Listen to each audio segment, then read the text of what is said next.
3월 고등학교 3학년 전국연합학력평가 한국사 문제풀이로 바로 들어가 보도록 하겠습니다. 이미 총평에서 여러분들께 문제는 다 분석해드렸고요. 20문제 중에 지금 정근대 6문항, 근현대 14문항 여러분들과 오늘 3월 학평으로 만났습니다. 이 문제들 여러분들에게 어느 단원이고 어떤 내용들이 어떻게 출제되었는지 이제 문제 하나하나 풀어드릴 거예요. 오늘 필적 확인란 총평에서도 얘기했지만 봄바람으로 끝나는 그 문구였습니다. 열심히 쓰느라고 또 문제 푸느라고 또 OMR 마킹하느라고 우리가 그 문구 그 시구에 집중할 시간은 사실은 없었겠지만 여러분들 3월 학평을 보는 이 3월에 봄바람 선들선들 부는 그 3월에 여러분들이 오늘 하루 참 진짜 힘에 지나도록 최선을 다한 그 하루 여러분들이 정말 고생한 스스로에게 좀 기특하다, 애썼다 한마디 정도 해주면서 그렇게 그 다음에 오답 노트도 하고 또 막 사실은 분석도 하고 성찰도 하고 동기부여도 하고 또 막 의지도 다지고 하는 거예요. 근데 오늘 참 아침부터 애썼잖아요. 긴장했잖아요. 그런 자기 자신에 대해서 우선은 너 참 애썼다, 고생했다. 그 한마디 정도 우리가 좀 해줍시다. 그리고 점점 봄바람은 불어올 거고요. 날은 따스해질 거고요. 우리에게는 오늘을 포함해서 6번의 모의고사가 있어요. 학평과 모평을 보는 이유는 우리가 11월에 보는 그 본 게임, 그 수능을 위해서입니다. 그래서 점수를 매기고 이게 등급이 얼마냐라는 걸 아는 것도 중요하지만 계속해서 이 패턴 속에서 컨디션을 조절하고 틀린 것들을 어떻게 체크하고 알아가는 그 과정들 요거를 잘 좀 잡고 갔으면 좋겠습니다. 1번 문제부터 굉장히 좀 성의 있게 예쁘게 출제를 하려고 했었어요. 실제로 선사시대 출제하다 보면 사실 낼 수 있는 게 동일하잖아요. 구석기, 신석기, 청동기. 그런데 이제 어떻게 유형을 가져가야 되느냐에 대한 고민을 굉장히 많이 하는데 교사 확인했고요. 우표까지 만들고 있습니다. 가시대에 볼 수 있는 모습으로 가장 적절한 것은이에요. 선사문화의 전개인데 이 선사문화의 전개를 수업 내용을 토대로 우표를 그리는데 이거는 당연히 사실관계에 입각해서 지금 그리는 거겠죠. 농경이 시작된이라고 하는 수식어가 붙었어요. 그러면 뭐예요? 농경과 목축이 시작된 가시대는 무슨 시대다? 신석기다라고 하는 게 여기서 나오는데 설사 이게 첫 번째 힌트를 가지고 해결이 안 된다고 치면 이 시대에 해당하는 우표에 들어갈 유물의 모습이 첫 번째 빗살무늬 톡입니다. 만주 한반도의 대표적인 신석기 시대의 톡이에요. 조리나 저장의 용도로 사용됐을 것으로 추론하고 있고요. 갈돌과 갈판입니다. 역시 이 갈돌과 갈판 역시 뭐예요? 신석기 시대의 대표적인 간석기인데 뭐예요? 곡식 등을 가루로 만들 때 사용한 간석기. 곡식. 수확한 곡식을 가지고 뭔가 가루를 만든다는 거야. 농경 얘기 나왔죠. 빗살무늬 톡이 나왔죠. 갈돌, 갈판 나왔죠. 신석기 시대에 알려주는 힌트로서 부족함이 없습니다. 그러면 이 시대에 볼 수 있는 모습으로 가장 적절한 게 뭐가 있을까요? 모내기 하는 농부. 선생님 농경 하잖아요. 그러니까 모내기도 가능하잖아요. 모내기는 우리가 실제로 한국사 같은 경우에 모내기, 이양법 이것들이 결국에는 고려 시대에 도입이 돼요. 그리고 조선 시대에도 전기 같은 경우에는 이 모내기를 전국적으로 다 하진 않아요. 왜? 모판에서 모를 키워가지고 그걸 어떻게 옮겨 심는 거죠. 그렇기 때문에 실제로 그 옮겨 심는 그 시기에 물이 좀 넉넉하게 필요하단 말이야. 꽤 발전된 농업 기술과 그런 관계 농업 이런 것들이 가능한 시기여야 이게 가능해요. 그냥 농경과 목축이 시작했으니까 가능하겠지. 아니지. 농경 자체는 가능할 수 있으나 모내기가 이 시기에 시작되기는 어렵습니다. 그래서 아니고요. 움집을 짓는 가족, 그렇죠. 우리가 맨날 신석기 시대 얘기할 때 그 움집 얘기하잖아요. 한 5명에서 6명 정도가 살 수 있는 공간이고 보통 중앙에는 화덕이 있고 그래서 우리가 암사동의 신석기 그런 선사 유적지 이런 데 보면 움집을 복원해 놓은 그런 형태의 모습들을 우리가 많이 볼 수 있습니다. 천리장성을 지키는 병사, 천리장성은요. 고구려가 쌓은 천리장성도 있고 고려가 쌓은 천리장상도 있는데 신석기 시대에 지금 이 천리장상을 쌓고 있지는 않겠죠. 예, 비파형 동검을 만드는 장인, 비파형 동검이라고 하는 거는 청동으로 만든 비파 모양의 검입니다. 청동기 시대의 대표적인 특징이라고 할 수 있고요. 선생님, 팔관에는 뭐예요? 사실 우리 교과서나 이런 데서 팔관을 얘기하는 거는 중학교 때도 그렇고 고등학교 때도 그렇고 고려시대 때 많이 얘기했어요. 특히 태조왕건 얘기하면서 이 태조왕건이 훈요 10조 남기고 죽는데 그 훈요 10조의 내용에 뭐 연등회와 팔관회 이럴 때 나오는 게 팔관회예요. 뭐 구체적으로 들어가면 상당히 깊은 내용이지만 이 얘기는 그런 거예요. 뭐 천령, 오왕, 명산, 대천, 용신 이런 것들을 뭐 섬기는 행사인데 결론적으로 얘기하면 민심을 위로하고 함께 할 수 있는 그런 페스티벌의 성격을 띠고 있는 그런 행사예요. 종교성도 띠고 있고요. 그래서 실제로는 뭐 우리나라 고대라던가 뭐 그 이후에 고려시대까지도 있었다라고 하는 기록이 있는 그런 행사, 국가적인 행사예요. 그러면 맨날 얘기 나오는 청동기 선사, 신석기로만 선지를 구성하지 않았기 때문에 우리 친구들이 읽는데 다른 때에 비해서 오래 걸렸을 수는 있으나 신석기 시대 빗살무늬 토기와 갈돌갈판인과 농경과 목축이 시작됐다라고 하는 이 내용을 가지고 이걸 못 풀 일은 아닌 거죠. 그래서 신석기 시대 대표적인 집자리 움집 2번으로 가시면 되겠습니다. 2번 같은 경우에는 각 국가를 찾으라고 하는데 첫 번째 힌트가 뭐예요? 한강유역에서 성립했고요, 이미. 그 다음에 어떻게 지금 정복하면서 성장했어요. 마한의 여러 소국을 정복하면서 성장했고요. 대표적인 이 나라의 문화유산은요. 산수무늬 벽돌, 무령왕릉에서 출토된 뭐 왕비의 관꾸미개. 무령왕릉이 어느 나라 왕이에요? 백제예요, 백제. 설사 이걸 모른다고 칩시다. 무령왕릉, 막 벽돌식 무덤 이런 거 기억 안 난다고 칩시다. 그럼 한강유역에서 성립했어요. 한강유역에서 성립된 나라가 어디예요? 온조가 이 한강유역의 위례성을 이게 뭐예요? 그 한성 백제의 시작이에요. 그래서 풍납토성, 몽촌토성 거기가 지금 다 사실은 이 백제의 한강유역 당시의 유적이잖아요.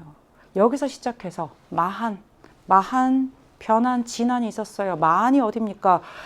실제로 지금의 충청전라 지역에 마한의 여러 소국들이 있었는데 여기를 정복하면서 성장해 나간 그래서 무령왕릉이라고 하는 것도 당연히 힌트가 되고요.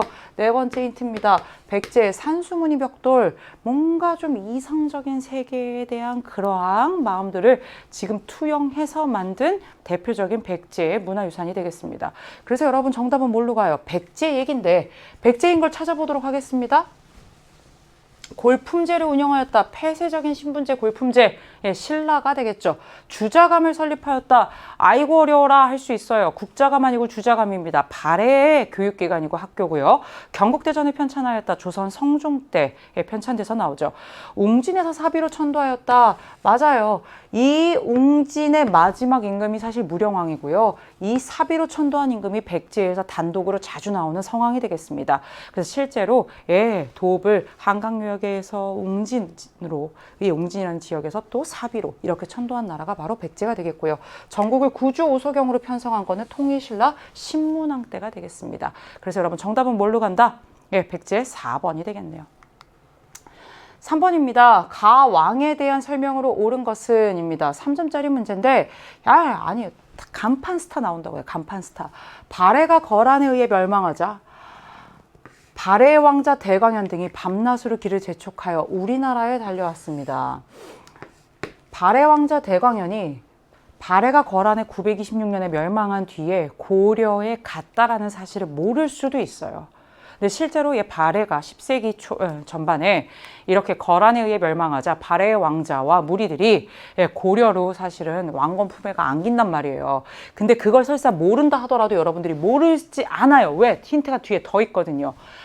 가께서는 그들에게 성과 이름을 하사하셨고 성과 이름을 하사한다. 이러한 사성정책 들어본 적 있고요. 또 조상의 제사를 받들게 하셨습니다. 그런데 이 가가 그것만 한 게 아니라 견훤이 후백제의 견훤이 반역자에게 유폐되었다가 우리나라로 역시 도망해 오자 각께서 후하게 대접해줬고 그가 죽자 부위도 넉넉히 내리셨습니다. 견훤도 끌어안았고요. 발해의 유민들도 사실은 끌어안은 이 사람 누구냐는 거예요. 이 사람 누구겠어요? 한때 견훤과 후백제의 견훤과 사실은 고려의 그 왕건이 이 후삼국 시대에 얼마나 자웅을 겨뤘습니까? 그럼에도 불구하고 견훤이 결국에는 그 내부적인 갈등으로 금산사에 유폐되고 그랬을 때 어떻게 받아줬잖아요. 그래서 가는 누구다라는 거예요? 고려의 태조 왕건인 거예요. 고려 태조 왕건에 대한 설명으로 옳은 것, 그러면 가장 대표적인 게 뭐겠어요? 후삼국을 통일한 거예요. 이미 사실은 궁예가 아니라 이 사람을 지금 신하들이 추대해서 고려의 왕인 상태인데 통일신라 어떻게 했어요? 경순왕이 935년에 고려 태조 왕건에게 나라를 936년에 결국엔 후백제를 정복하면서 결국엔 이 후삼국 시대를 10세기에 통일한 그 왕이 되겠습니다. 오삼국을 정복하였다. 신라 지증왕 때가 되겠죠. 장영영을 설치했다. 국왕의 친위 부대. 조선의 정조 때가 되겠고요. 쌍성 총관부를 무력으로 공격해서 수복했다. 고려 공민왕 때가 되겠습니다. 육조 직계제를 시행하였다. 육조에서 바로 왕한테 올라가는 거죠. 태종이라던가 세조 때 여러분 조선시대에서 왕권 강화와 관련해서 이것들을 여러분들이 배운 적이 있습니다. 그래서 여러분 정답은 고려 태조 왕건인데요. 실제로 여기에 있는 선지들이 역시 만만치 않다 보니까 여러분들이 한 번 더 생각을 해야 되는 수는 있어요. 4번 가보도록 하겠습니다. 밑줄 친 난에 대한 설명을 옳은 것은이에요. 어떤 난리가 났는지 볼게요. 짐이 진실로 현명하지 못하여. 왕이 스스로 자신의 이런 거에 대해서 이렇게 밝히기 쉽지 않은데 뭐에 대해서 내가 현명하지 못했다고 얘기했느냐. 서경으로 도읍을 옮기자는 묘청의 말에 현혹됐다는 거야. 그 얘기를 듣고 호흡했다는 거야. 그래서 실제로 서경의 새 궁궐인 대화궁도 창건하고 그러면 이 나라가 중흥하겠지라고 기대했는데 웬걸 서경 갈 때마다 재앙과 이변이 많아지고 사람들의 비방만 초래할 뿐이다. 그래서 내가 지금 정신 차렸다는 거야. 묘청의 말을 듣고 따랐던 것을 경계하게 되었고 그러자 그의 무리가 원망하는 마음을 품더니 난을 일으켰다는 거예요. 결국에는 지금 여기서 얘기하고자 있는 거는 누구예요? 묘청 얘기인 거예요. 묘청이 서경으로 가자 그래서 서경으로 가려고 궁궐을 만들었어. 근데 재앙과 이변이 속출해. 그래서 아유 안 되겠다 이러고 이게 길을 막았어. 그랬더니 왕이 우리 얘기를 지금 무시하네. 더 이상 들어주지 않네. 이들이 원망하면서 난을 일으켰다는 거예요. 묘청의 난을 얘기하는 겁니다. 이 묘청의 난이 1135년이다. 이런 거를 암기하지 않더라도 결국엔 이 묘청의 난으로 고려가 바뀌었습니까? 고려가 끝났어요? 아니잖아요. 묘청의 난을 결국엔 어떻게 했어요? 진압했어요. 고려에서요. 왕이 직접 간 게 아니라 누구를 시켜서요. 개경 중심에 결국에는 김부식이라고 하는 이 사람이 이끄는 관군에 의해서 결국엔 어떻게 됐습니까? 묘청의 난이 진압됐다. 1년여 만에 진압됐다. 그래서 개경파, 서경파 이러면서 여러분들이 수업 시간에 배웠던 기억이 날 겁니다. 정중부등이 가담했다. 이것도 사실은 되게 매력적인 오답으로 느껴져요. 왜? 정중부? 어렵잖아. 근데 들어봤어. 고려에서 들어봤는데 할 수 있기 때문에. 근데 이 사람은 누구냐? 무신정변이에요. 결국에는 이러한 12세기 문벌 사회의 그런 동요 속에서 결국에 일어난 1170년에 그 무신정변 당시의 주도 인물이 정중부가 되겠습니다. 호족 세력 등장에 영향을 주었다. 호족은 얘들아 왕건과 같은 사람들도 호족이었잖아. 견훤도 호족이었잖아. 그러니까 실제로 우리가 신라 하대라고 얘기하는 통일신라 그 말에 각 지역에서 성주와 장군을 얘기했던 자들이 바로 호족이 되겠습니다. 삼정 이정청이 설치되는 계기가 되었다. 이거 연도 1862년 알아야 푸는 문제예요? 그렇지 않아요. 삼정 이정청은요. 세도 정치 시기에 삼정의 문란이 너무 심한 거야. 해도 너무한 거야. 그래서 실제로 이 세도 정치 시기 거의 끝날 무렵인 요 철종 때 그 삼정의 문란을 어떻게 좀 해결을 해보고자 이것만 설치했어요. 이게 뭐 대단한 뭔가 어떤 개혁을 하거나 문제를 해결하거나 그러진 않았지만 요게 설치가 된 건 그 시점쯤이에요. 조선의 세도 정치 시기다까지만 나와도 천만다행인데 역시 선지가 지금 다 조금 어렵다라고 느낄 수 있고요. 4번이 정답이고요. 이건 알아야지. 구식군인에 대한 차별에 반발하며 일어났어요. 그래서 군란이에요. 이모년에 일어난 군란, 1882년 이모년에 일어난 구식군인들의 별기군인 그 신식군대만 뭐하고 있어요? 잘해주잖아. 우리는 월급도 안 주고. 이런 차별에 반발하면서 일어난 게 이모군란이 되겠습니다. 5번으로 가보도록 할게요. 밑줄 친 전쟁 기간에 있었던 사실로 옳은 것은이에요. 쇠미록이라고 하고요. 오이문이라는 사람이 있었는데 이거 가지고 우리가 어떻게 풀어요? 내용을 잘 보세요. 있어요. 보잘것없이 떠도는 자의 기록이다 라는 의미예요. 양반 오이문이 9년 3개월 동안 쓴 일기로 일본군이 침입하여 일어난 전쟁 중에 보고 들은 내용이 대부분을 차지하고 있다. 두 번째 힌트입니다. 일본군이 쳐들어왔다는 게 첫 번째 힌트고요. 두 번째, 왕이 한양을 떠나서 파천했어요. 그 다음에 세 번째, 굶주림과 질병, 일본군의 약탈로 인한 끔찍한 그런 이야기들이 쓰여 있고요. 아이고, 결정적인 힌트 나오네요. 이순신의 전사 소식을 듣고 애석해, 안타까워하는 부분이에요. 이순신 나왔고요. 노량해전에서 전사하죠. 그걸 묻는 게 아니잖아. 한양을 떠나 파천했어요. 선조가 한양을 떠났죠. 그래서 어떻게 했어요? 평양으로 갔어요. 그리고서 어떻게 했어요? 의주로 갔어요. 계속해서 피란하고 있어요. 역시 임진왜란 때 상황이고요. 일본군의 약탈, 일본군이 일으킨 전쟁, 이런 힌트를 통해서 이순신까지 줬기 때문에 여러분들이 뭐다라는 거는 명확하게 알 수 있다. 임진왜란이라는 건 명확하게 알 수 있는데, 어머 선생님 근데요 임진왜란 때 일어난 사실로 옳은 것은 하고 아래로 갔는데 저는 안 쉬웠어요 라고 얘기하는 친구들은 여기에 구체적인 사실 장군이라던가 의병장의 이름들이 나오고 나머지는 또 다 전투가 아닙니까? 다 전투잖아요. 이렇게 격을 맞춰 놓은 사실은 선지다 보니까 응 할 수 있는데, 보겠습니다. 강감찬 등이 귀주에서 승리했다. 이게 고려와 거란의 전쟁이에요. 3차 침략에 따른 11세기의 전투고요. 윤관이 여진정벌을 건의했다. 역시 고려시대고요. 12세기에 여진정벌을 건의하고 별무반을 통해서 결국엔 동북지역에 9개의 성을 쌓게 됩니다. 어제현이 광송보에서 항전한 건 1871년 신미양요가 되겠고요. 을지문덕이 살수에서 적군을 격파한 건 고구려와 수나라의 612년의 전투가 되겠습니다. 그래서 여러분 정답은 1번인데 그래서 어려웠다는 친구들이 있어요. 근데 교과서 모든 종 교과서에 곽재우, 조헌 등 각 지역에서 의병이 일어났다는 거예요. 곽재우 양반이에요. 근데 양반이 왜 사실은 지금 일어났냐? 초반에 일본군의 기세가 상당합니다. 조총 들고 엄청나게 빠른 속도로 진격해요. 그래서 사실은 관군들이 계속해서 패퇴하는 상황입니다. 그렇기 때문에 실제로 이 각 지역에서 내 고장, 내 가족을 지키기 위한 정말 양반 의병장, 승려 의병장 여러 사람들이 의롭게 일어난단 말이에요. 그래서 곽재우라고 하는 이름이 모든 교과서에 다 나와 있는 중요한 임진왜란 때 우리가 이순신만 기억하지 말고 곽재우, 조헌과 같은 의병장들도 좀 같이 기억해 주세요. 여러 지역에서 일어나서 교과서에 따라서는 이 지도까지 함께 실은 경우들도 있습니다. 6번으로 가보도록 할게요. 자료에 나타난 조치가 끼친 영향으로 가장 적절한 것은 이에요. 이 문제야. 우리 친구들 어려웠대. 어려워. 이해해요. 이게 여러분 어디냐면요. 4단원이에요. 이 4단원이라 하면 선생님 다 지금 수특을 기준으로 얘기하고 있는데 양반 신분제 사회와 상품화폐 경제, 조선 후기 특히 경제사와 관련된 내용이 굉장히 자세하게 서술이 되어 있는 게 이 4단원입니다. 수능 특강 기준으로 말씀드려요. 근데 내용이 뭐냐? 왕의 멘트는 사실은 그냥 그래 예스 오케이예요.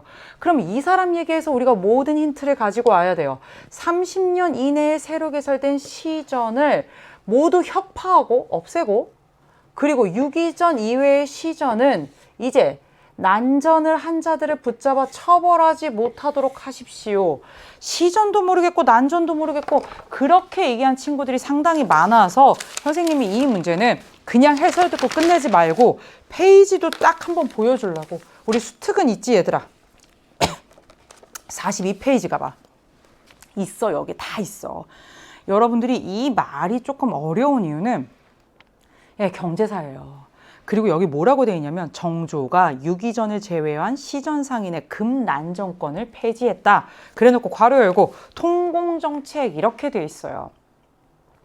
실제로 이게 무슨 말이냐면 정조 시대에 조선의 22대 임금 정조 때 시전 상인들이 원래는 난전을 단속할 수 있었어요.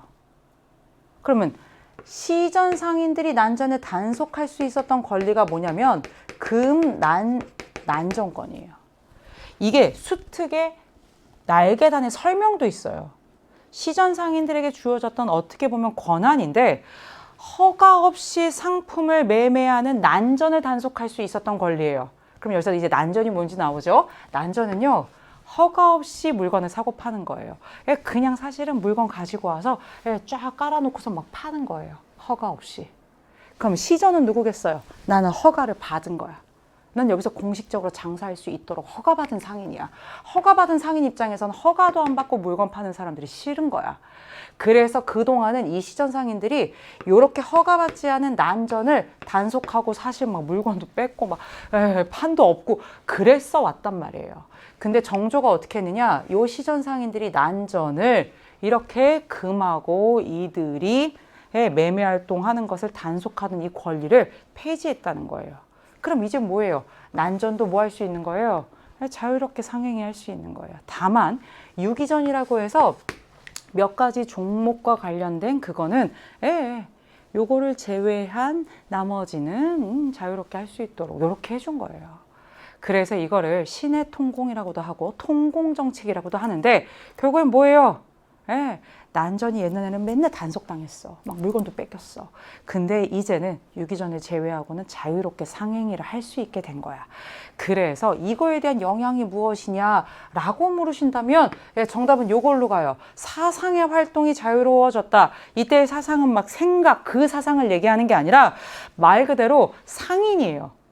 이렇게 자유로운 상행위가 훨씬 더 확대되게 되면서 각 지역을 대표하는 이런 상인 집단들의 활동이 커져가요. 한강유역을 비롯해 뭐 경강상인이라던가 개성을 중심으로 해서 전국적인 유통망을 갖고 있었던 송상이라던가 의주의 만상이라 그래서 청나라와 무역을 하는데 굉장히 크게 역할을 했던 만상, 그 다음에 동래 내상이라고 해서 일본과의 무역에서 굉장히 성장했던 이런 자들이 영향력을 확대한다는 내용이 실제로 42페이지에도 그대로 같이 사상의 성장이라고 하는 부분에 서술이 되어 있습니다. 그럼 노급이 폐지되었다. 얘도 들어봤단 말이에요. 통일신라 신문왕 때 귀족들의 어마어마한 특권이었던 이 노급을 폐지하고 관료전을 지급하죠. 지게가 발급하였다. 어디서 한 번은 들어봤는데 모르겠어. 그럴 수 있어요. 대한제국 시기에 광무개혁을 하면서 양전사업을 합니다. 그래서 결국엔 토지 소유주를 증명하는 이 지게를 발급하죠. 이건 대한제국 광무개혁 때고요. 황국중앙총상에 또 뭐예요, 선생님? 어려울 수 있어요. 특히 이거는 1898년에 시전 상인들이 만든 단체인데 외국 상인들이 너무 들어와서 막 상행위를 하게 되니까 이 외국 상인들을 계양장 쪽으로 조금 이렇게 하고 우리의 상행위를 좀 지키자라고 해서 이런 상인들이 중심이 돼서 만들어진 단체가 되겠습니다. 청해진, 선생님 장보고 아닌가요? 맞아요. 실제로 장보고는 통일신라 시기 9세기 때 인물인데 한 만여 명 정도 그 허락을 받아가지고 여기에 청해진을 설치하고 실제로 당나라와 신라의 교역상에서 발생했던 여러 가지 문제들을 해결하면서 해상왕, 장보고 이런 식으로 불렸던 대표적인 사람이 되겠습니다. 그래서 역시 경제사로 지금 선지를 썼기 때문에 이 문제 어려워요. 게다가 이게 통공정책, 금난정권의 폐지다라고 하는 것도 어렵기 때문에 이 문제는 상당히 좀 어려운 문제였다라고 볼 수 있습니다. 7번 보겠습니다. 밑줄친 명령이 끼친 영향으로 가장 적절한 것은이에요. 지난주 조선의 국왕이 뭐하라고 명령을 했대요? 모든 남자에게 머리카락을 자르래요. 머리를 자르는 게 아니라 머리카락을 자르는 거예요. 망건을 쓰지 말라는 명령을 내렸어요. 그러니까 결국에는 여기 조선시대 머리를 보면 남자들이 어떻게 했어요? 상투를 틀고 망건을 쓰고 이렇게 틀어 올렸잖아요. 머리카락을 자르게 한 거예요. 이게 무슨 명령이겠어요? 왕이 내린 명령이에요. 단발령이에요. 일본인들이 이러한 명령을 내리도록 압박했대. 아이고, 일본인들이 시켰구나. 압력을 가했구나. 조선 국왕도 결국엔 잘랐어요. 또한 현 내각의 강요 중 미국에서 교육을 받은 한 사람이 조선의 낡은 관습을 타파해야 한다는 생각을 갖고 이를 주도했다고 합니다. 예, 그래서 실제로 고종의 머리를 뭐 6일준이 잘랐네 뭐 이런 얘기들이 있는데 아무것도 모른다 할지라도 여러분 다 상관없이 단발령이다라고 하는 것은 우리가 알 수 있어요. 1895년 을미개혁 때 이게 을미년에 추진된 이 개혁 때 단발력과 태양력 도입 이 두 가지가 핵심적인 내용입니다. 근데 이거는 굉장한 반발. 고종이 자신의 머리카락을 자름으로써 사실은 어떻게 보면 좀 솔선수범하는 모습을 보였지만 반발이 어마어마했어요. 왜냐? 부모가 주신 신체의 부분을 이게 훼손한다라고 생각을 했기 때문에 이건 효에 굉장히 어긋나는 거야 라고 생각을 했어. 그래서 실제로 이 단발령이라고 하는 요 명령이 떨어지고 나서 을미의병이 일어나요. 선생님 단발령 하나 때문에요?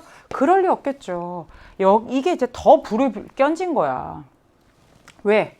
이 을미개혁 전에 을미사변도 있었거든요. 한나라의 국모인 진짜 왕의 비가 어떻게 됐어요? 시해됐어요.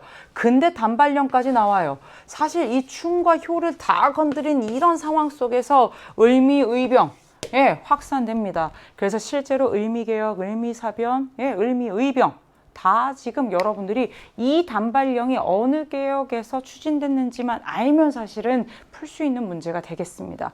양반 의병장들이 그래서 많이 일어났었어요. 뭐 이소옹, 유인석 이런 사람들이 좀 일어났습니다. 노비한건법이 시행됐다 고려 광종 때고요. 불법으로 노비가 된 자들을 원래의 신분 양인으로 복귀시켜 줌으로써 실제로 그 당시 공신이라던가 이런 자들의 그런 경제력이나 힘을 조금 제한하고 왕권을 강화하고자 하는 그런 노력이 보입니다. 통리기무하면은요 개항 이후에 개화만 딱 추진하는 전문 기구가 되겠고요. 4.4.5.2 개헌 1954년 이승만 정부 시기에 2차 개헌입니다. 이 반올림 개헌의 핵심이 뭐였습니까? 그렇죠. 1차에 걸쳐서만 중임할 수 있다라고 되어 있는 것을 개헌 당시 대통령인 이승만에 한해서 적용하지 않게끔 한 것이 이 내용의 핵심이었고 그래서 이승만은 계속해서 출마할 수 있게 되었죠.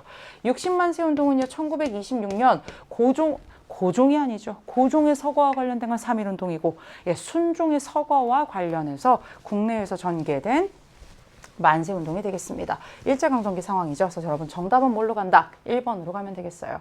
8번도 역시 개항기에서 굉장히 자주 나오는 문제입니다. 우종총국 개국 이거 가지고 사실 결정적인 힌트다라는 거예요. 근대적인 우편 업무와 관련된 우정국을 말 그대로 개업식처럼 문을 여는 거예요. 그 축하 파티에서 총판 홍영식 실제로 이 우정국의 제일 높은 이 홍영식 역시 급진개업합니다.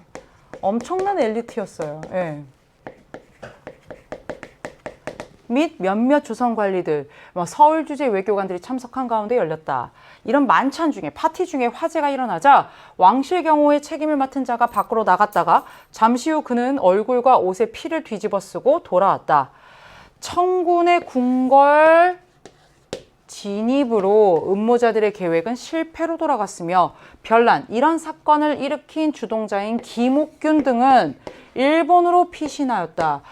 김옥균, 홍영식 이런 사람들이 결국엔 일으킨 거고 누가 진압했다는 게 나옵니까? 청나라 군대가 진압했어요. 이게 뭡니까? 급진개혁파가 우정총국 개국 축하연을 빌미로 해서 뭔가 좀 문명계와 급진적인 개혁을 위해서 일으킨 갑신년의 정치적인 사건 갑신정변이고요. 1884년이고요. 힌트 여기서 나왔지만 청나라 군대에 의해서 3일 만에 사실은 진압되기 때문에 3.1천하라고도 부릅니다.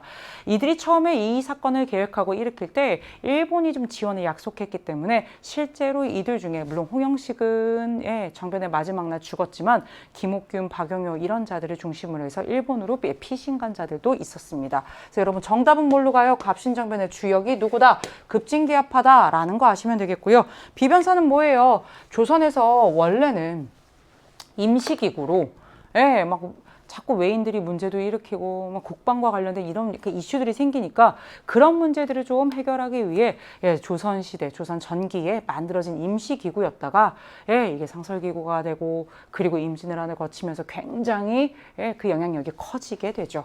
신군부 세력이 집권하는 결과를 가져왔어요. 신군부와 관련된 요 카테고리 신군부 세력에 저항했다. 신군부 세력이 집권했다. 이들이 바로 전두환, 노태우를 비롯한 그 하나의 출신의 정치 군인들이고 이들이 1979년 12.12 사태를 통해서 사실은 권력을 장악한 상황입니다. 그 상황에서 이른바 서울의 봄이라고 해서 시민과 학생들이 민주주의와 민주화를 요구하면서 시위를 했고 그러자 이들이 비상계엄을 확대하고 전국 대학에 막 휴교를 내리고 그리고 5.18 민주화 운동을 무력으로 진압하고 결국에는 집권까지 가게 되죠. 됐습니까? 4번으로 가볼게요. 평안도 지방에 대한 차별에 반발하여 일어났다. 1811년 홍경래의 난이 딱 요 설명이죠. 서북 지역에 대한 차별에 반발하면서 일어난 세도 정치 시기에 홍경래의 난을 얘기하고요. 광주 학생 항일운동 일제강점기죠. 한일 학생 간의 충돌 사건을 계기로 해서 전국적으로 굉장히 확대되게 됩니다. 1929년의 사건이고요. 이 사건과 관련해서 신간회가 지원을 했다는 내용도 계속해서 나오고 있습니다. 그래서 여러분 정답은 뭘로 간다? 2번으로 간다. 이렇게 여러분 정리해 주시면 되겠습니다. 9번입니다. 밑줄 친 수교의 배경으로 가장 적절한 것은? 입니다. 사실 이 사람이 민영익이다 이런 걸 가지고 우리가 사실은 알긴 쉽지 않아요. 근데 이 사람이 어떤 사람이라고 지금 설명이 참 잘 나와 있어요. 보빙사인데요. 보빙사는요 1883년에 조선이 미국에 보낸 사절단이에요. 이 둘이 수교를 한 건 1882년이었습니다. 연도 모르더라도 아무 상관없는 문제예요. 지금 미국 공사가 수교 이후에 부임하게 되자 이거에 대한 답례로 미국에 파견되었는데 이게 83년의 보빙사였어요. 그러니까 이 사람은 미국 갔다 온 거예요. 근데 이 사진을 찍었어요. 당연히 조선의 전통 복장을 하고 있는데 지금 포즈는 어때요? 상당히 서양식 자세래. 서양식 자세? 아무튼 서서 이렇게 하고 찍었어요. 그럼 결국엔 여기서는 서양식 자세이냐 민영이냐가 포인트가 아니라 보빙사가 뭐다라는 거예요. 조선과 미국이 수교한 다음에 간 사절단이야. 조선과 미국이 뭐 했다는 거예요? 수교했어요. 그럼 생각해보면 서양나라고 우리나라랑 사실 그 전에 뭔가 어떤 관계가 특별히 막 있지도 않았고 1871년에 막 신미양요로 싸웠던 사이고 그랬는데 수교? 국교를 맺었다고? 할 수 있잖아요. 그래서 그 배경이 뭔지를 묻는 문제인 거예요. 야, 미국과 어떻게 수교하게 됐대? 들어봐. 조선 책략이라고 하는 책을 김홍집이라고 하는 사람이 일본에서 가지고 왔다? 일본의 사절단으로 갔다가?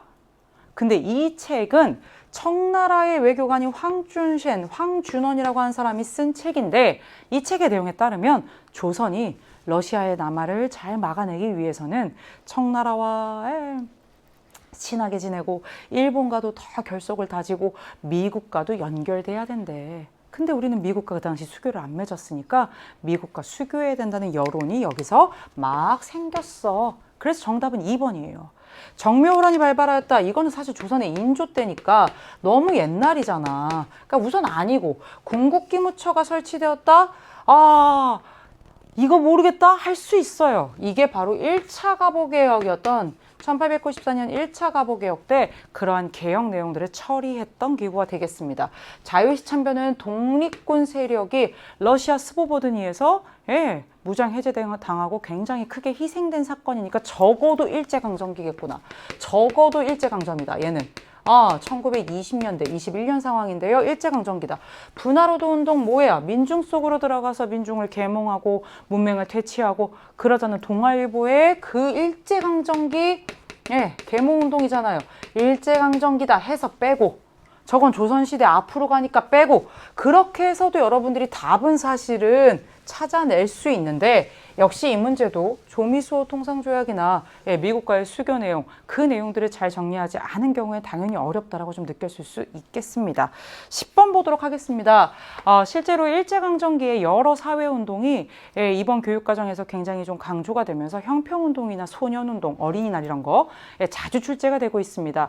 그래서 가운동에 대한 설명을 옳은 것은 여기까지 내용가 아니라 나올 수 있는 주제가 되는 거예요. 우리가 한 번 더 묻고 싶은 것은 1. 가로서 관철할 궁극의 목적은 무엇이냐? 그 목적을 관철할 가장 자신 있는 계획이라 할 것은 또한 무엇이냐 하는 것이다.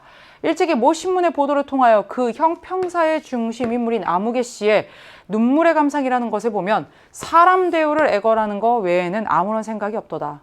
이들이 바라는 것은 사람 대우예요. 그러면 사람 대우라 하면 뭐냐? 학교에서 양반들의 자제와 같이 취약하고 일상생활의 교제에 있어서 보통의 예우를 받게 되는 것을 가리킨다. 이게 얼마나 사실 기본적인 인간의 요구입니까? 근데 그게 안 됐으니까 이런 운동을 한 거예요. 뭐라고요? 1923년 일제강점기에 형평운동이라고 해서 백정들이 정말 차별 없는 세상을 꿈꾸면서 들고 일어났어요. 왜? 가부격대 진작에 신분제는 없어졌다라고 하지만 여전히 호적에는 이들이 백정이다라고 하는 것들이 직업으로 기재가 돼 있고 실제로 백정의 자식들과는 같은 학교 다니지 않겠다. 다 막 사실은 보이콧을 하고 그렇게 사실은 천대받고 계속해서 차별을 받고 있는 그런 상황 속에서 뭐예요? 백정에 대한 사회적 차별 철폐를 주장하며 일어난 일제강점기의 대표적인 사회운동이 되겠습니다. 예, 꼭 기억해 주세요. 형평운동 은근히 자주 나옵니다. 망이망소이 등이 주도했던 건 뭐예요? 그렇지, 이건 고려시대 때 공주 명학 소에서 일어난 거잖아. 향소 부국이 존재할 때 일반 지역보다 이 소라고 하는 향소 부국과 같은 특수행정구역은 훨씬 더 좀 차별적인 어려움들이 있었어요. 세금도 좀 과하게 걷고 그래서 여기서 결국에는 반란이 일어난 거고 직강소를 통해 개혁을 추진하고자 했던 건 동학농민운동에서 동학농민들의 바람이죠. 중앙의 개혁은 어쨌건 정부에서 좀 해줘야 되는 부분이 있다면 약속했으니까 자신들 스스로 전라도 지역을 중심으로 해서 직강소를 통해서 자치적으로 좀 개혁을 추진하고자 했죠. 조선혁명선언을 활동의 지침으로 삼은 단체는 의열단입니다. 김원봉이 세운 단체고요. 이 조선혁명선언은 김원봉의 부탁으로 신채호가 작성해준 1923년의 글이 되겠습니다. 의열단 자주 출제되고 있습니다. 서양 문물에 맞서 성리학적 질서와 세계관 이런 것들을 강조했습니다. 위정척사운동이죠. 이게 바른 것이니까 지켜야 되는 거고 서양 것은 사악한 것이니까 어떻게 배척해야 된다라는 겁니다. 그래서 가운동은 무엇이다? 형평운동에 대한 1920년대 일제강점기 사회운동에 대한 얘기가 되겠습니다. 11번 보도록 할까요? 가에 대한 저항의 사례예요. 이 문제도 많은 친구들이 을사늑약이다라는 걸 알았다는 거예요. 왜요? 지금까지 스티븐스라고 하는 이 미국인이 대한제국의 외교 고문으로 초빙되어 외교에 관한 사무를 다 했어요. 이 사람도 사실은 굉장한 사람이지. 진짜 일본인보다 더 심했던 사람이 이 사람이니까. 근데 이제 이 사람도 필요가 없어. 왜? 가에 따라서 외교와 관련된 문제가 아예 이 외교 문제를 담당하던 부가 폐지가 되고 외교 고문도 이제 필요 없게 되었어요. 왜? 대한제국의 외교권이 일본으로 넘어갔기 때문에요. 그래서 이제 스티븐스를 어떻게 한대요? 통감부 소속으로 바꿔서 한 1년 정도 더 근무시키다가 그렇게 할까라는 거지. 이게 주한 일본 공사관의 기록이에요. 그럼 결국에는 우리나라의 외교권이 더 이상 존재하지 않는 거야. 외부까지 폐지가 된 거야.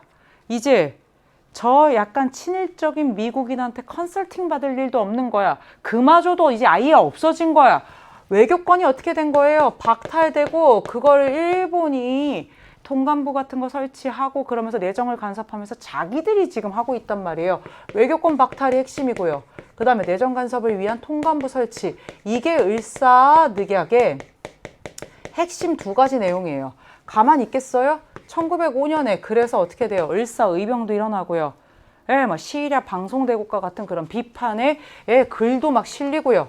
그리고 나처를 비롯한 사람들은 오적 암살단을 만들어서 이들을 죽이겠다고 사실은 시도해요. 나철은 나중에 대종교를 창시하는 사람이고요. 오적은 누구겠어요? 이 을사늑약에 결국에는 찬성했던 외부 대신 박재순, 이완용, 이런 사람들 우리가 그들의 을사오적이라고 불렀잖아요. 그래서 처단하겠다라고 해서 들고 일어난 이러한 저항이 있었다는 거예요. 오적이 그래도 힌트가 좀 될 수 있고요. 여러분들이 그래서 맨날 나오던 내용들이 아니기 때문에 을사의병이라던가 아니면 누가 자결을 했다던가 이런 내용들이 아니다 보니까 조금 어렵게 느껴질 수 있습니다.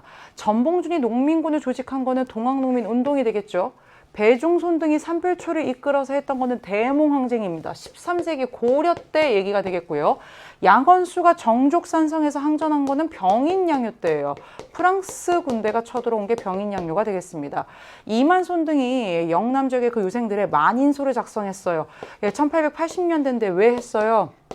조선 책략에 반대하고 미국과의 수교에 반대하면서 개화 이거 아닙니다.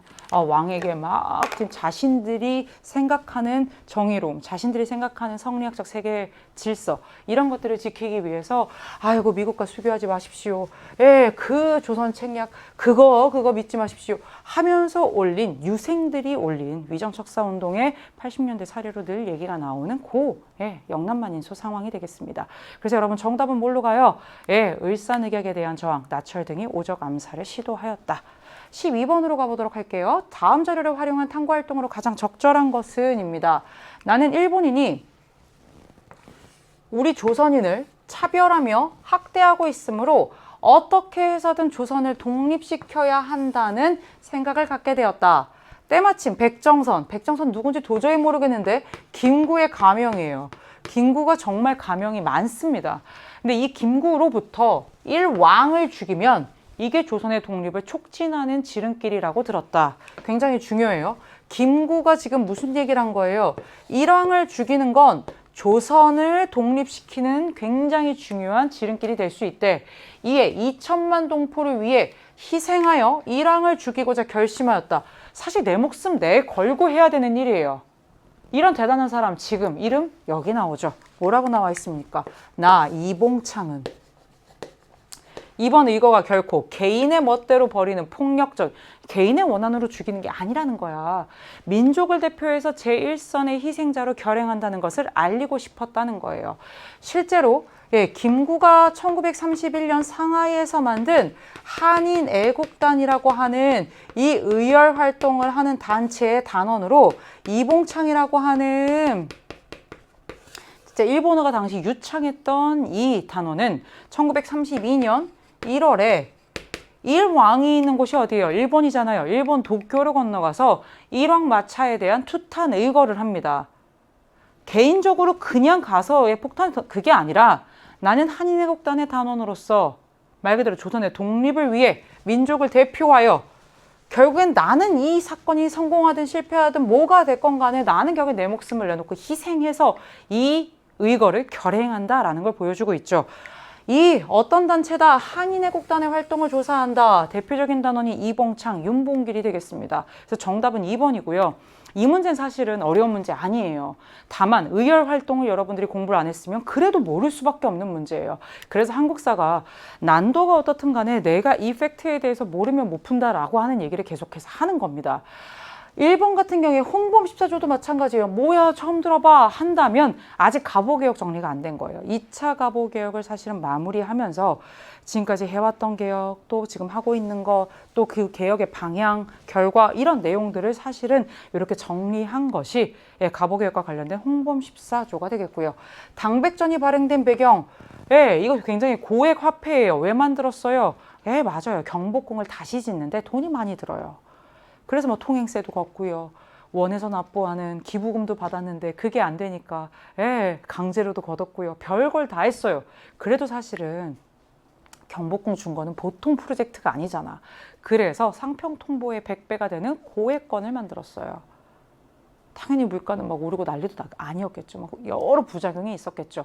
허나 만든 배경이라고 했으니까 경복궁 중건이 되겠죠. 정동행성의 설치 목적 이거 고려시대예요. 모를까봐 이것만 이렇게 적어드려요. 고려시대인데 원나라와 관련돼 있어요. 원간석기에 원래는 일본 원정을 위해서 설치되었다가 그 이후에는 고려의 내정 간섭이라던가 이런 것을 위해서 사실은 존재했던 그런 기구가 되겠습니다. 대성학교 선생님 우리가 특정 학교 이름까지 알아야 돼요. 그냥 학교가 아니라 대성학교 오산학교는요. 1907년에 만들어진 신민회라고 하는 이 단체가 요 짧고 굵게 요 시기에 있었던 비밀 결사인데 애국개몽운동의 일환으로 교육과 산업의 진흥을 꾀하고 실제로 무장독립투쟁까지도 준비했던 바로 그 단체가 만들었던 학교. 그래서 대성학교, 오산학교. 신민회와 관련해서 여러분 꼭 기억해 두시면 되겠습니다. 그래서 정답은 뭘로 간다? 한인애국단으로 가면 되겠고요. 13번 현대사회 문제가 지금 10번대에 지금 나와 있는데요. 가민주화 운동입니다. 민주화 운동 같은 경우는 여러분 너무 도식화해서 얘기해서 좀 그렇지만 너무 반복되니까 4.19 혁명, 5.18 민주화 운동, 6월 민주항쟁 중에 반드시 하나가 나와요. 6번의 모의고사 보세요. 다 나와요. 오늘 뭐가 나온 거예요? 4.19 혁명이 나왔습니다. 근데 어떻게 해냈어요? 2월 28일 대구 학생 의거, 3월 15일, 이거 아는 거네. 마산에서 왜 시위가 발생했어요? 3.15 부정선거를 규탄하는 시위였어요. 근데 이 3.15 부정선거를 규탄하는 마산 사람들의 시위를 향해서 경찰이 발포했고, 그리고 이날 실종된 김주열이라고 하는 그 청소년의 시신이 눈에 최루탄 틀이 박힌 채 4월 11일 그 시신이 바다에서 건져지게 됩니다. 이거를 본 마산 사람들의 2차 의거가 있었고요. 결국에는 이게 전국으로 확대되면서 4월 19일 학생과 시민이 대규모의 시위를 지금의 청와대, 그 당시에 경무대 앞에서 전개하게 됩니다. 경찰의 발포도 있었고요. 계엄령도 있었고요. 그래서 4월 25일 대학 교수단은 시국선언을 하고 어떻게 했어요? 학생들의 피해 보답하라며 시위에 나섰습니다. 4월 26일 이승만 대통령은 사임 성명을 발표하고 하야했습니다. 4.19 혁명이죠. 그럼 4.19 혁명의 가장 큰 직접적인 도화선은 3월 15일에 치러진 정부통령 선거에서 엄청난 부정이 자행됐었기 때문입니다. 그래서 여러분 정답 이때 나올 만한 구호 3.15 부정선거 다시 하라. 실제로 그래서 결의된 내용을 보면 이 선거를 다시 하겠다라는 내용이 포함되어 있습니다. 긴급조치를 철회하라. 이거는 유신체제 때죠. 유신체제, 유신헌법, 그걸 알아야 이 국민의 가장 기본적인 기본권들도 제한할 수 있는 긴급조치가 뭔지 아니까 이걸 모르겠다. 그럼 내가 박정희 시대의 유신체제를 아는지, 유신헌법을 아는지를 체크하면 됩니다. 한일협정 반대한다. 한국과 일본의 국교 정상화로 체결된 한일 기본조약과 4개의 협정입니다.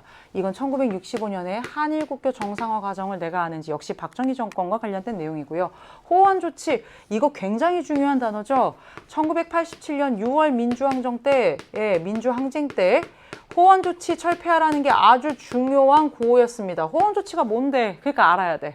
4월 13일 전두환 대통령이 발표했던 현행헌법을 그대로 유지해서 간선제로 7년 단임의 그 대통령 선거를 그대로 하겠다라고 하는 거예요. 헌법 안 바꿔! 그 얘기였어요. 그러자 6월 민주항쟁 때의 구호가 뭐예요? 호원조치 철폐, 대통령 직선제 개헌 이렇게 가게 되죠. 신탁통치 결사 반대. 신탁통치가 결정이 된 건 모스크바 3국 외상회의입니다. 1945년 12월의 결정인데 그 결정 사항이 전해지게 되면서 실제로 국내에 있었던 여러 흐름 중에 하나가 신탁통치 반대 운동이 되겠습니다. 그래서 여러분 4.19 혁명과 관련해서는 무엇이다? 정답 3.15 부정선거 다시 해라 라가 되겠습니다. 14번입니다. 가운동에 대한 설명을 옳은 것은 기출의 미래에서 가운동을 한 10문제쯤 풀어봤어요. 어떤 운동입니까? 이것도 사실은 고탑을 그대로 가지고 왔네요. 가기록물의 유네스코 세계 기록유산 등재 7주년을 기념하여 교내에 공모전을 기획했대요. 힌트죠.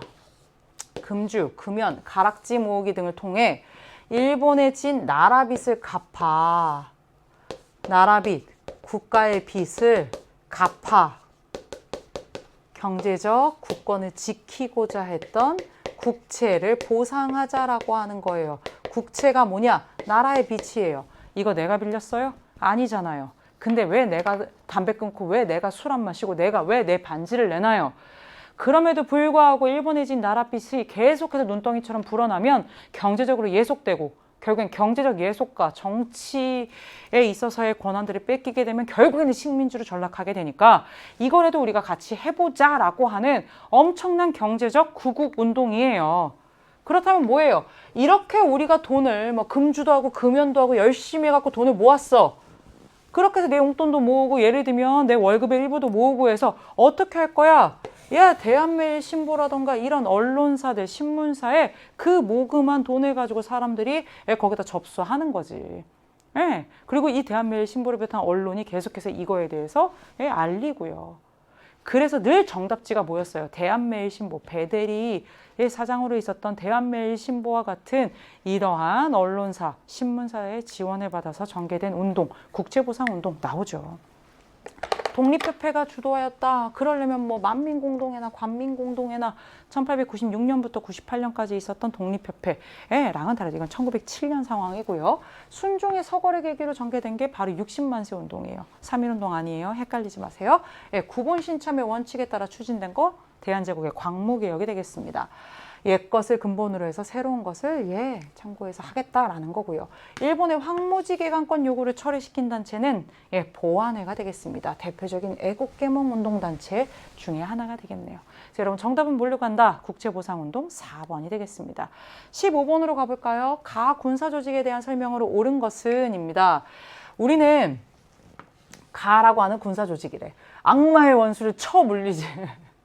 나가다가 압록강을 건너 백두산 넘어가자 진주 우리나라 지옥이 되어 모두 도탄에서 헤매고 있는데 동포는 기다린다. 어서 가자 고국에. 지금 고국이 아닌 거지. 그 고국에 갈 거야. 내용이 세지. 왜? 항해 군가야. 군가 얘들아. 그러니까 이들은 군사조직이야. 압록강 행진곡은요, 특히 시안에서 활동한, 중국 시안에서 활동한 가의 제2지대원들이 미국 전략정보국 OSS와 협력하여 합동훈련을 할 때 이 노래를 부르며 독립의지를 다졌다고 합니다. 결정적인 힌트는 뭘까요? 여기서 죽어도 모르면 안 되는 거는 이 문제를 푸는데 꼭 필요한 OSS와 협력하여 합동훈련을 했다는 거예요. 압록강 행진곡 갖고 푸는 게 아니라 시안도 사실은 여기서는 중국, 외국에서 지금 이렇게 활약하고 있는 군사조직이구나 라는 정도의 힌트고, 이 지대도 여러분들에게 힌트가 될 수 없다면 OSS는 힌트가 돼요. 왜? 실제로 1940년 대한민국 임시정부에서 만든 대한민국 임시정부 산하의 군사조직인 한국광복군은요, 1945년 미국 전략정보국 OSS와 국내 진공작전을 준비했던 그런 노력을 합니다. 실제로 낙하산 시뮬레이션 뭐 이런 것들도 다 했었어요. 그럼 이 한국광복군이 한 게 그것만 준비했을까? 그렇지 않아요. 실제로 이 태평양전쟁 시기에 한국광복군은요, 그 일본의 반대편에 섰던 연합국의 여러 나라들과 연대하는 모습을 보이는데, 그 대표적인 것이 바로 이겁니다.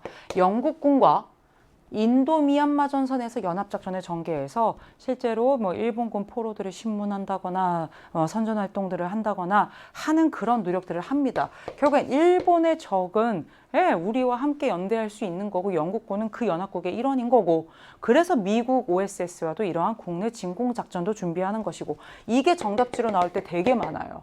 이것도 정답지로 나올 때 되게 많습니다. 5번이 정답이고요. 동북 지역의 9개의 성을 축조한 건 12세기 고려, 윤관이 별무반을 이끌고 여진족을 축출하고 난 뒤에 세운 거고요. 청산리 일대에서 일본군이 격파했다. 독립군이니까 헷갈릴 수 당연히 있겠죠. 이건 1920년 청산리 전투를 얘기하는데요. 대한독립군의 홍범도라던가 북로군 정서의 김좌진, 여러 독립군 연합부대가 함께 거둔 큰 승리가 되겠습니다. 외침에 맞서 남한산성에서 항전했다. 남한산성 나왔어요. 이번에 동아시아사에서도 똑같이 나왔는데요. 이거는 병자호란입니다. 병자호란. 인조가 남한산성으로 피신한 건 병자호란입니다. 한일 신협약의 비밀각서에 따라 해산된 건 대한제국의 군대고요. 1907년 군대 해산. 이거에 사실은 사람들이 반발하면서 정미의병에 막 이 해산된 군인들이 합류하기도 했었잖아요. 그래서 여러분, 정답은 뭘로 간다? 한국광복군 5번으로 가면 되겠습니다. 16번입니다. 자료에 나타난 민족운동, 여러분이 제일 잘 아는 민족운동이잖아요. 뭘까요? 도쿄 주재 러시아 대사 쿠르펜스키가 지고 푸는 문제가 아니라 조선 총독들의 이런 억압 통치 아래 죽어가던 식민지 한국인들이 뭘 했다는 거예요? 자신들이 갖고 있던 민족적 열망을 불꽃으로 지금 타 올렸어요. 어떻게? 전 세계에 퍼지고 있는 민족 자결주의의 그 영향을 받아서 이 고요한 아침의 나라에서 일제의 압제에 대항하는 아주 대중적인 시위들이 전국 방방곡곡으로 퍼져나갔어요. 민족 자결주의 나왔어요. 그 민족의 미래는 그들이 스스로 정하는 것이 맞다라고 하는 우드로 윌슨의 민족 자결주의의 영향을 받아서 실제로 1919년 고종의 서거와 이게 딱 결합이 되면서 3.1운동이라고 하는 굉장히 거족적이고 모든 계층 모든 지역에서 3.1운동이 일어나요. 이 3.1운동의 영향으로 설명으로 옳은 것은 인 거예요. 그럼 3.1운동의 가장 큰 영향력으로 얘기하는 게 뭡니까? 1919년 일어난 이 3.1운동의 결과 우리가 바로 독립을 하지는 못했습니다마는 결국엔 독립운동의 구심점과 뭐가 필요하다? 그렇지, 조직이 필요하다라고 하는 필요성 속에서 대한민국 임시정부가 같은 해에 통합되어서 출범하게 되는 그런 성과로 이어지게 되죠. 그래서 이게 가장 3.1운동의 영향으로 자주 출제가 되는 정답지가 되겠습니다. 청정발을 주장한 것은 북벌입니다. 예, 뭐 오랑캐한테 당한 치우고 씻겠다라고 하면서 효종 때, 뭐 아니면 조선 후기 뭐 효종, 숙종 시기에 여론으로 조성이 된 적이 있습니다. 신간회의 지원을 받았다. 대표적으로 광주 학생 항일 운동이 되겠죠. 신간회가 뭐 진상조사단 이런 파견을 했습니다. 문맹퇴치와 농촌계몽을 도모했다. 대표적으로 우리가 동아일보의 분화로도 운동 같은 걸 얘기할 수 있겠죠. 글도 알려주고요. 농촌 계몽, 뭐 위생상태 개선. 1930년대에 전개가 되고요. 저령도라고 하는 섬을 조치하려고 했던 러시아의 요구를 저지했어요. 독립협회가 해내죠. 어떻게 해요? 이거를 계속해서 그 민중 집회였던 만민공동회에서 이슈화하고 문제 제기를 하면서 결국엔 저지하게 됩니다. 독립협회의 활동과 관련되어 있습니다. 그래서 여러분 3.1운동의 결과 영향 뭡니까? 설명? 대한민국 임시정부 수립에 영향을 주었다가 되겠습니다. 17번 가보도록 할까요? 미추진 정부의 정책으로 옳은 것은 이에요. 조금 어려웠을 수 있어요, 당연히. 여기까지 여러분들이 학습을 안 했으면 당연히 못 풀 수도 있고요. 괜찮아요. 오늘 확실하게 알아둡시다. 국제통화기금 긴급 구제금융을 요청했대. 정부가 요청한 거예요. 왜 국제통화기금 IMF에서 돈을 받으려고 해? 외환 위기가 왔으니까. 없으니까지. 있는데 왜 빌려? 국제통화기금 실사단이 내주 초 내안에서 구체적인 협의에 들어가면 한 달 안에 지원 액수와 조건, 협조 융자금 등의 규모 이런 것들이 다 확정된대요. 이에 따라 우리는 내년부터 국제통화기금의 지도를 받으며 경제정책은 물론 모든 것에 대한 구조조정이 불가피해졌대요. 왜 우리가 지금 국제통화기금한테 돈을 빌리고 있냐고요. 외환 위기가 왔다고요. 언제요? 김영삼 정부 거의 마지막이었던 완전 끝. 그 시기 1997년 12월에 정말 그 대한민국을 단 며칠도 유지하기 어려울 정도로 외화 보유고가 완전히 말라버려서 국제통화기금 IMF로부터 어떻게 해요? 긴급 구제금융을 받았어요. 그리고 나서 사실은 정권이 바뀌고 1998년 출범한 김대중 정부가 그거를 조기에 상환했다. 헷갈릴 수 있는데 여긴 요청이잖아요. 누가 SOS를 IMF에 쳤어요? 김영삼 정부입니다. 그럼 이 정부의 사실 경제적인 지금 어려움에 대해서 얘기하고 있지만 이 정부에 굉장히 경제적인 그 공도 많아요. 그 대표적인 것이 금융실명제예요. 모든 금융거래는 자신의 실명으로 해야 된다는 거예요. 당연한 것 같지만 실제로 그렇지 않았단 말이에요. 김영삼 정부 출범하고 이 김영삼 정부가 대통령 긴급 명령 뭐 이런 형태로 1993년도 8월에 막 단행해버려요. 그래서 지금은 이게 너무나 당연한 시대에 우리가 지금 살고 있는 겁니다. 농지개혁법은요, 이승만 정부 시기 재헌국회가 정부 수립 이후에 이 법을 제정해서 농지개혁을 추진하죠. 화폐 정리 사업을 시행한 거는 일본인 재정고문 메가타가 1900년대에 조선 대한제국의 백동화를 일본 제1은행권으로 지금 그렇게 바꾸고자 했던 경제적 예속화 그 진행 과정에서 일어났던 사건이에요. 산미 증식 계획을 실시하였다. 쌀의 생산을 늘리는 계획. 왜? 일본의 쌀이 부족해서 1920년부터 34년까지 일제강점기에 일제의 대표적인 경제적 수탈 정책이 되겠습니다. 제1차 경제개발 5개년 계획을 추진하였다. 군정 시기부터 시작되는데요. 1962년부터 5년 단위예요. 2, 3, 4, 5, 6. 그래서 1차 경제개발 요때까지 군정 시기부터 박정희 정부 시기까지 지금 딱 연결되는 그 내용이 되겠습니다. 그래서 여러분 우선 현대사의 선지를 찾으셔야 되고요. 그 다음에 이게 박정희 정부가 아니라 김영삼 정부다라는 걸 찾으면 풀 수 있는 문제가 되겠습니다. 18번으로 가볼까요? 다음 담화가 발표된 시기를 연표해서 옳게 고른 것은 입니다. 어떤 담화인지 볼게요. 적군은 전차 전투기 전함으로 서울에 다가오고 있는데 우리 국군은 맞서 싸울 수단이 없다시피 합니다. 이 암울한 상황에 나는 도쿄와 워싱턴에 전화해서 상황을 설명했고 미국과 메가더가 뭐래요? 우리에게 수많은 군인과 군수 물자를 보내고 있고 곧 올 거래. 뭐예요? 뭐예요? 메가더도 나왔고요. 지금 미국에서 군인과 군수 물자를 보내겠대요. 적군은 이미 서울에 다가오고 있대요. 국군은 맞서 싸울 수단이 없대요. 지금 외부의 세력들이 지금 이 전쟁에 어쨌건 참여한다라고 하는 것을 보여주고 있습니다. 6.25 전쟁이죠. 6.25 전쟁 때 1950년 6월 25일 북한의 기습 남침으로 이 전쟁이 시작되어서 불과 3일여 만에 어떻게 됐어요? 서울이 함락됐고요. 뺏겼어요. 그리고 결국에는 유엔에서는 안전보장이사회를 통해서 어떻게 했어요? 미국 군이 온 게 아니라 유엔 연합군을 만들어서 그 안에 미군이 진짜 많죠. 그래서 이 유엔군이 파병된 전쟁이 되겠습니다. 지금 오고 있다고요. 그래서 지금 바로 6.25 전쟁이다라는 것만 여러분들이 아시면 되는데 8.15 광복 1945년이고요. 제1차 미소공동위원회 1946년인데 연도를 외울 게 아니라 정부 수립 전 상황이죠. 에치슨 선언은 1950년 1월 상황인데 미국의 아시아 태평양 그 방어 선언과 관련해서 발표한 라인이에요. 이걸 발표한 국무부 장관 이름이 에치슨이어서 에치슨 선언이라고 하는데 이 방어 라인, 방위 라인에 대한민국이 사실은 한반도가 어떻게 돼요? 포함되어 있지 않았죠. 6.25 전쟁 전 상황이고요. 1.4.5태는 뭡니까? 1951년 다시 서울을 또 뺏긴 거예요. 국군 전격적으로 지금 서울 뺏기고 후퇴하고 있습니다. 역시 전쟁 중의 상황이 되겠습니다. 1951년. 정전협정 조인 1953년 이 전쟁을 뭐예요? 끝내기 위해서 어쨌건 정지시키기 위해 휴전, 정전협정은 사인을 하죠. 군사분계선 설정하고요. 전쟁 끝났어요. 진보당 사건은 뭐였습니까? 1958년 진보당의 조봉암을 비롯한 진보당의 멤버들을 간첩 및 국가보안법 위반 이런 혐의로 사실은 체포해서 재판받게 한 사건이었죠. 그래서 적어도 6.25 전쟁 완전 초반의 상황을 지금 얘기하고 있어요. 서울로 다가오고 있는 상황이에요. 완전 전쟁 초반 상황입니다. 그래서 정답은 뭘로 가요? 전쟁 초기 이 전쟁에 지금 이들이 개입하고 이들이 참전하겠다라는 얘기를 하고 있으니까 전쟁 초반 상황인 다로 여러분들이 가시면 되겠습니다. 19번으로 한번 가보도록 할까요? 당시에 볼 수 있는 모습인데요. 일기래요. 일기가 길지만 어렵지 않아요.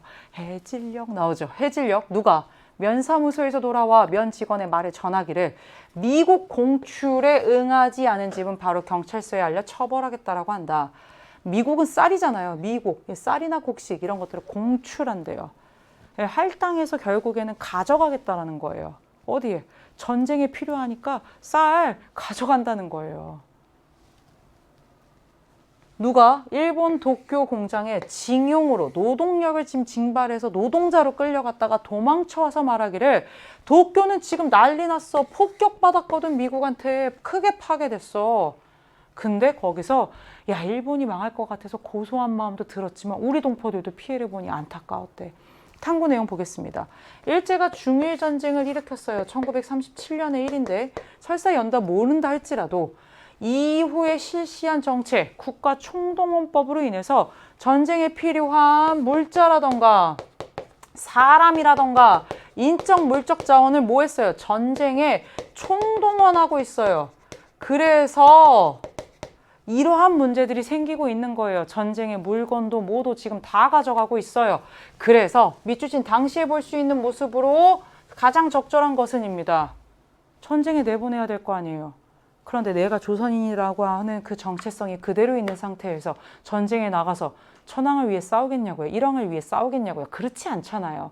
그래서 실제로 이 중일전쟁이 일어난 1937년부터 한국신민서사함송 강제로 시켜요. 나는 한국의 신민이고 나는 일왕한테 충군 애국하는 마음으로 충성을 다하겠다. 뭐 이런 거잖아요. 이렇게 지금 뭐 하고 있는 거예요? 우리의 민족성을 말살시켜서 전쟁에 동원하고자 하는 이러한 여러 정책들이 시행이 된다라는 거고요. 새마을운동은 1970년 박정희 정부 시기에 시작됩니다.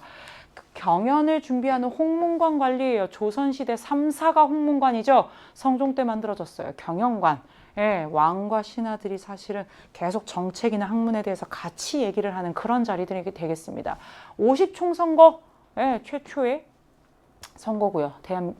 이 결국엔 정부 수립 전에 총선거를 통해서 국회의원을 선출하고 이들이 국회를 만들어서 헌법을 제정할 수 있도록 한 1948년 선거가 되겠습니다. 회사령에 따라 회사 설립을 하는 예, 사업가인데 허가되죠. 회사령이라고 한 건 1910년부터 1920년까지만 갔어요. 조선 총독의 허가가 있어야 회사를 만들 수 있다는 게 핵심이고요. 그 이후에는 폐지가 되어서 신고제로 전환되게 됩니다. 마지막 문제입니다. 재밌는 문제죠. 가체제 시기에 있었던 사실로 옳은 것은요. 선생님들은 되게 재밌는 문제였어요. 왜냐면 이런 스타일의 문제가 나온 적이 많지 않거든요. 친구들 입장에서는 얜 또 뭐야 막 이럴 수 있는데 10월에 일어난 역사만 모은 거예요. 검색 연도는 1970년부터 79년이에요. 네, 사실 다 박정희 정부 시기와 관련된 건데 연도랑 상관없이 볼게요. 10월 16일에 1979년 부산 마산에서는 이 체제에 대항하는 대규모의 시위가 시작되었습니다. 이게 부산 마산에서 일어난 유신체제 반대 시위인 부마 항쟁인데 설사 모른다 할지라도 이 체제에 대항했던 시위가 있었대. 10월 17일 1972년에는요. 대통령의 특별 담화로 비상계엄이 선포되고 국회가 해산됐대요. 전쟁 났어요? 무슨 비상계엄이 선포가 되고 국회가 해산돼요? 진짜 그랬어요. 1972년. 이건 중요합니다. 이게 결정적인 힌트죠. 10월 17일에 비상계엄이 선포되고 국회가 해산된 채 결국엔 유신헌법이라고 하는 게 비상국무회의를 통해서 만들어져요. 대통령에게 어마어마한 권한을 부여한, 초법적인 권한을 부여한 게 바로 이 유신헌법이었고요. 그 체제가 유지가 되는 게 유신체제라고 불리는 체제가 되겠습니다.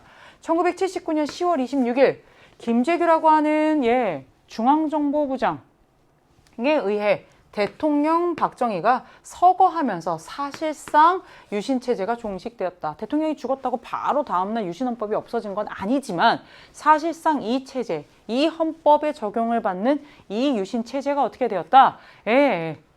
종식됐다라고 표현을 하는데 이 유신체제의 여러 가지 특징 중에 중요한 그 헌법의 내용이 뭐예요? 대통령은 통일주체 국민회의에서 선출한다. 간선제고요. 임기는 6년이고요. 계속해서 출마할 수 있고요. 그래서 여러분 정답 5번으로 갑니다. 유신헌법만 알면 풀 수 있는 문제인데 거기까지 여러분들이 사실은 아직 공부가 현대사까지 다 안 됐으면 조금 어렵게 느낄 수는 있었습니다. 1952년 발췌개헌이에요. 1차 개헌이고요. 간선제를 직선제로 바꿉니다. 대한국 국제가 제정됐다. 이거는 대한제국식이니까 우선 제껴요. 좌우합작위원회가 결성되었다. 여운형, 김규식과 같은 좌와 우가 지금 중도파들이 함께 모여서 어떻게 하자는 거야? 하나의 통일된 정부를 수립하자라고 해서 만든 위원회고요. 이 운동을 우리가 좌우합작 운동이라고 합니다. 6.15 남북 공동선언이 발표된 거는 2000년 남과 북의 정상이 처음으로 평양에서 만난 거예요. 김대중, 김정일 만났다고요. 2000년의 일이고요. 통일주체 국민회의에서 대통령이 선출됐던 게 바로 유신체제의 가장 큰, 유신헌법의 가장 큰 특징이 되겠습니다. 그래서 지금 연도는 막 섞여 있지만 박정희 정부 시기, 특히 유신헌법 이후의 시기들을 통해서 지금 여러분 유신체제에 대한 문제까지 같이 한번 풀어봤습니다. 이렇게 해서 여러분들 20문제 다 풀어봤고요. 우리 한국사 같은 경우에 선생님 3월 왜 이렇게 어려워요? 라고 얘기하는 친구들도 있는데 사실 우리가 지금 한국사 공부를 방학 때, 겨울방학 때 국수형만큼 아니면 다른 탐구만큼 할 여유도 사실은 하지 않은 것도 사실이기 때문에 더 어렵게 느껴지는 거고요. 여러분 한국사를 수능 특강이든 수능 개념이든 아니면 학교 내신이든 한 번만 지금 우리가 언제 할 것인지를 설정하고 해 나간다면 한국사 할 수 있어요. 정말이에요. 진심이에요. 다만 내가 지금 어느 정도 아는지를 좀 확인을 해서 10개짜리로 이게 해결이 가능한지 그래서 수능 특강과 함께 조금 내용과 문제를 풀어가면서 한 20강 정도 들어가면서 그렇게 좀 더 확인을 할 필요가 있는지는 여러분들이 사실 판단할 수 있습니다. 5월, 6월, 7월, 9월, 10월, 11월 한국사 여러분들의 결코 근심 걱정이 되지 않을 거예요. 다만 한국사 언제 할 것인지 어떻게 할 것인지에 대한 여러분들의 계획을 세우는 거 그리고 확실히 틀린 게 수특의 어떤 단원의 어떤 내용인지를 아는 것. 이 두 가지는 여러분 꼭 기억해 주시고요. 시험지 버리지 마세요. 한국사 정말 나오는 게 계속해서 반복돼서 나오거든요. 그러니까 한국사 시험지만큼은 버리지 말고 우선 잘 갖고 있어 주세요. 좋습니다. 여기까지 했으면 됐습니다. 예, 우리 친구들 정말 고생 많았고요. 예, 이제 탐구도 우리 공부하러 가야죠. 예, 해설하러 가야죠. 예, 선생님 또 탐구 해설에서 만날 거고요. 예, 우리 친구들 한국사 끝까지 EBS와 함께 가도록 하겠습니다. 한국사도 끝까지 바로 EBS.